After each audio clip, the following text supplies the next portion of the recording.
Demo Tiger brings video tutorials for web hosting companies, easy to integrate into knowledge base or support of your website. Videos with audio and text instructions. Display customized logo of your brand. Visit demotiger.com now. How to access cPanel web disk.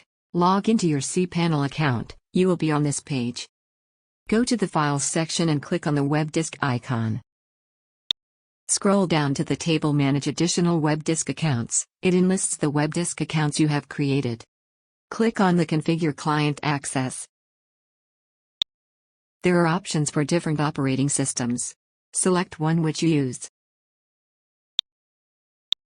Then click on Download Configuration Script. Now click on the Save File button.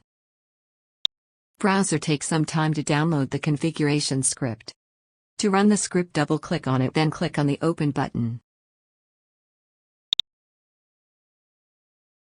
Click on the OK button. Now enter username and password. Click OK.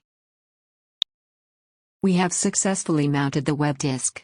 We can treat it as any disk on a computer. There are already a file and a folder on the web disk to show as an example. You can perform the various tasks on these file and folder.